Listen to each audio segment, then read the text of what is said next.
மக்கள் ஏற்றுக்கிறது ஏற்றுக்காது. நான் அந்த அந்த ஒரு கேள்வியில் வந்து யார் யாரோட சேர்ந்தா பயங்கர கூட்டணிக்கு பலமாக தெரியும், அது வாக்குகளாக மாறுன்றது முடிஞ்ச. Okay okay, I can understand, புரியுது. ஆனால் விஜய் போனார்னா பர்செப்ஷன் என்னன்னா, மக்கள் மத்தியில் பேசு பொருள் என்ன இருக்கும்னா, இவங்க வந்து 210 சீட்டு ஜெயிச்சிருவாங்கன்றது பேசு பொருள் ஆகும். ஓகே, ஒரு பர்செப்ஷன் கிரியேட் ஆகும். பர்செப்ஷன் கிரியேட் ஆகும். ஓகே, தோற்றமும் பேசு பொருளும் மாறிடும்.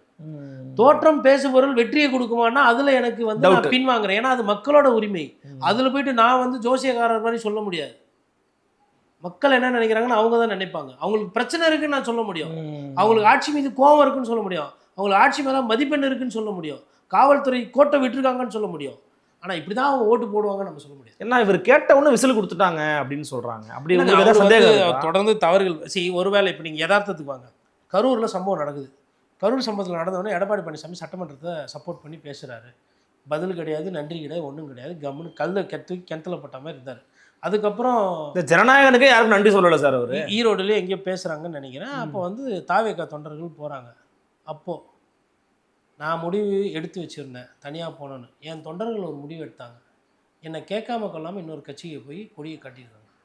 கோபமாக இருந்தது.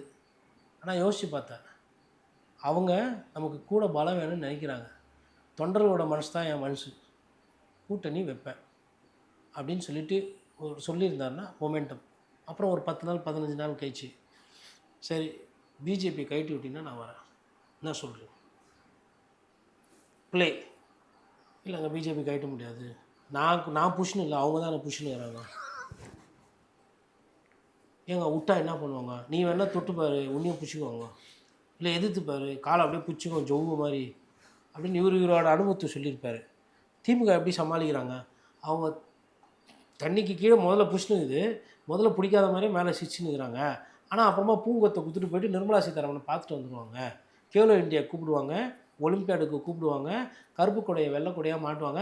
ஆனால் வெளியில் கேட்டால் பிஜேபி எதிர்க்கிறதா சொல்லுவாங்க. அப்போ நீங்களும் சொல்லாமல் நான் எதுக்கு சொல்லணும், நான் கூட்டணியில் இருக்கிறேன், நான் மாட்டுங்கிறன்றது எல்லாருக்கும் தெரியும், நீ மாட்ட போகிறன்றது உனக்கு தெரியணும், உனக்கு தெரியல, தெரிஞ்சவன் சொல்கிற கேட்டுக்க அப்படின்னு எடப்பாடி ஐடியா கொடுத்துருப்பாரு. இல்லை டிஎம்கே எதிர்க்கிற மாதிரியே பண்ணுறாங்க, அதெல்லாம் பூரா சும்மா லொல்லாய். அப்போ பிஜேபி யாருக்குமே பயம் இல்லையா, இல்லை பயப்படுவாங்க. யாருக்கு, தமிழ்நாட்டு மக்களுக்கு. இதுதான் அரசியல். இவனை பார்த்தா இதை புரிய வச்சிருக்கணும், அவரை பார்த்தா அவருக்கு பயம், அவரை பார்த்தா பயம், அந்த ஜிக்கு யாரை பார்த்தா பயம், தமிழ்நாட்டு வாக்காளர் பக்குவல் பார்த்தா பயம்.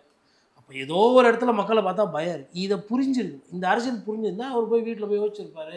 இல்லை ஸ்பெஷல் ஃப்ளைட் எடுத்துன்னு போயிட்டு மனுஷங்களே இல்லாத ஒரு தீவுக்கு நான் தனிமையில் யோசிக்கணும்னு யோசித்து, சரி எது கரெக்டாக வரும், கூட்டணியை போகலாமா வேணாமா, இல்லை ஒரு கூட்டணியை உருவாக்கணுமா,